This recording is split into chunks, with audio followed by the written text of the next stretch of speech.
दोस्तों, आज के टॉपिक है रेंट पे। अगर आप हो, अकेले मियाँ बीवी रहते हो, 2 बच्चे के साथ रहते हो, तो आपका काम जल्दी नहीं निपटता, बच्चे उधर रोते रहते हैं और आपका काम भी नहीं निपटता। तो इस समस्या से आप कैसे जूझ रहे हो और कैसा इसका सॉल्यूशन है? मैंने क्या किया था, मैं भी रेंट पे आई थी और एक कमरे में रहा करती थी।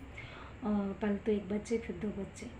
तो पहला जब 1 बच्चा भी आपका है, 2 बच्चा भी है, तो उस तरह से मैं आपको बता देती हूँ कि कैसे आपको संभालना है। मैंने कैसे संभाला, तो मैं क्या करती थी कि जल्दी, सबसे पहले तो जल्दी उठने की आप में कला होनी चाहिए, जल्दी उठने की आदत होनी चाहिए। हैबिट नहीं है तो हैबिट बनाइए। पति अगर 9 बजे जाता है तो आप 5:30 बजे उठ जाइए और 7 बजे तक आप खाना वाना नाश्ता उनका बना दीजिए। और नहा के बनाइएगा तो 5 बजे उठिए और 5:30 बजे तक आपका नहाना पूजा पाठ हो जाएगा। तो 5:30 बजे से भी आप खाना वाना बनाइएगा तो भी 7 बजे तक आपका खाना, रोटी सब्जी ज़्यादातर देखते हैं ड्यूटी वाले लोग क्या है कि रोटी सब्जी ही खाते हैं। ज़्यादा होगा तो रोटी दाल और भुंजिया, इतना तो खाते ही हैं। तो इतना बनाने में आपको 1 घंटे लग जाएंगे। फिर पैक कर लीजिएगा और उनके सामने ही जो भी कुछ कपड़े हैं तो उसी समय धो लीजिए, जब तक आपके बच्चे को लेकर के वो नहा धो के आपके बच्चे को लेकर बैठेंगे। आप उनको खाना भी खिला दीजिए जब तक आप अपना कपड़ा ही, कितना गर्मी में तो कपड़ा कम होता है, ठंडी में ज़्यादा होता है। तो क्या कीजिए कि कपड़ा को एक बाल्टी में सरफ में डाल करके छोड़ दीजिए और बच्चे को दूध और तेल वेल लगा करके थोड़ी देर के लिए, तेल वेल लगाने के बाद, नहलाने के बाद, बच्चों को साफ़ सफाई करने के बाद बच्चे का भी मन होता है फ्रेश, तो वो थोड़ी देर 1 घंटे सो जाता है। 1 घंटे जब सोएगा तो आपका 1 घंटे में पूरा 1 बाल्टी कपड़ा आराम से आप धो लीजिएगा।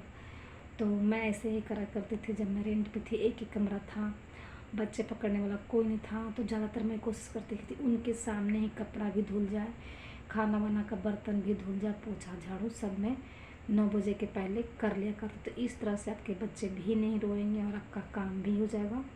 और क्या होता है ना कि अगल बगल में हम सोचते हैं कोई पकड़ेगा, तो सभी ड्यूटी वाले होते, कोई पकड़ने वाला भी नहीं होता। सब कुछ आपको करना है। बाहर भी बच्चा, अगर दूसरा बच्चा पढ़ता है तो उसको लेने भी जाना है, तो कैसे ले जाएंगे जब तक आप नहाएंगे नहीं, जब तक आपका काम नहीं होगा। तो उसको लेके आइएगा तो और आप बच जाइएगा। तो इससे अच्छा आप जल्दी उठिए और जल्दी से अपना काम निपटाइए। और उसके बाद कपड़ा तो चलो बाद में भी 2-3 घंटे बाद भी धो लीजिएगा उसको चलाने के बाद।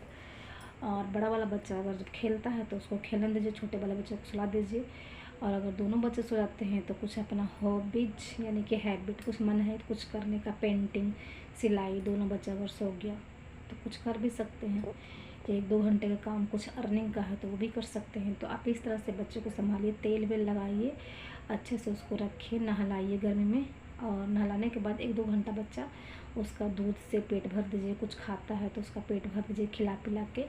और ज़रूर वो 1-2 घंटा सोएगा, फिर उतना देर में आप काम कर लेंगे। लेकिन सबसे मेन मुद्दा ये है कि आप अपने पति के रहते हुए बहुत सारे काम कर लीजिए, क्योंकि कोई ऑप्शन नहीं है आपके पास, कोई पकड़ने वाला नहीं है। हाँ, सास ससुर कहीं है तो उनका तो पकड़ लेगा, जिनका कोई भी नहीं है। रेंट जैसे मैं रही हूँ, दोनों बच्चों को संभाली हूँ, अकेले रहा करती थी, अस्पताल भी जाना पड़ता था तो 9 बजे से पहले सारा काम निपटा लिया करती थी। इनका खाना, इनका लंच, इनको खिलाना सब करके जाती थी। और दोनों बच्चों को भी, और दोनों बच्चों को भी खिला पिला के फिर रेडी भी दोनों को नहला के करती थी और साथ में हॉस्पिटल भी लेके जाया करती थी। तो इस तरह से अपने आप में चुस्ती फुर्ती होना चाहिए। नहीं है तो लाइए। तो इस तरह से आपके काम रखे नहीं रहेंगे। घर में कोई मेहमान, पता होता क्या, घर में कोई मेहमान आ गया तो हमारी मजबूरी तो नहीं समझेंगे ना। घर जैसे तैसे लग रहा है तो दूसरा को देखते तो बोलते घर, इसका घर कैसा था, तो उसे नहीं पता ना कि अपने बच्चे में आप बजे हुए। तो बच्चे में अपना बजे ना फंसे तो सबसे पहले आप अपना जल्दी उठ करके अपना काम कीजिए और अपने पति के सामने सारा काम ख़त्म करिए, तो आप भी फ्री रहेंगे और आपकी टेंशन भी फ्री। और शाम के वक्त भी ऐसा है कि शाम को ही बच्चों को जल्दी से सुला दीजिए, ताकि आपको खाना बनाना होता है। खाना बनाने के बाद तो 1-1.5 घंटे लग जाता है, फंस जाता है उसमें आदमी, खाना बना, बर्तन धो पोछा लगा। तो 1-1.5 घंटे का टाइम निकालिए, कोई बगल में है तो उनको दे दीजिए। तो इस तरह से आप एक कमरे में रह के भी 2 बच्चों की देखभाल अच्छे से कर सकते हैं और अपना काम जल्दी से निपटा सकते हैं। ना बच्चा रोएगा, ना आपके काम बाकी रहेंगे, सारे काम हो जाएंगे आसान। तो इस टिप्स को मेरे फॉलो कीजिए। ये टिप्स सबके लिए कारगर है, मैं ऐसा ही करती थी इसलिए मैं आपको बता रही हूँ। तो इस टिप्स को ही आप ज़रूर फॉलो कीजिएगा। देखेगा कि आप कमेंट भी कीजिएगा कि हाँ मेरा काम हो जाता है। वो पति लोग क्या है, रहेंगे तो कम से कम बच्चा को गोदी में मत ले, लेकिन आपके बच्चे को देखते तो रहेंगे ना। जिनको आपसे प्यार है, बच्चे से प्यार है, वो गोद में लेके भी खिलाएंगे और आपका काम भी आसान करेंगे। तो उम्मीद है वीडियो पसंद आया। छोटा सा वीडियो था, आपको मैंने सलाह दिया, सलाह अच्छा लगे। मेरे हिसाब से, मेरे एक्सपीरियंस से मैं भी ऐसा ही करती थी। और जो भी कुछ पूछना है कि मैंने एक कमरे में कैसे कैसे बिताया है, तो ज़रूर आपसे अपने से पूछिएगा और जवाब मैं दूँगी। तो अच्छा लगे तो वीडियो को लाइक कर दीजिए, चैनल को सब्सक्राइब कर दीजिए, ताकि नई नई वीडियो हम आपके पास सबसे पहले भेजें, सबसे पहले आपके पास पहुँचे। बाय, मिलते हैं नेक्स्ट वीडियो में।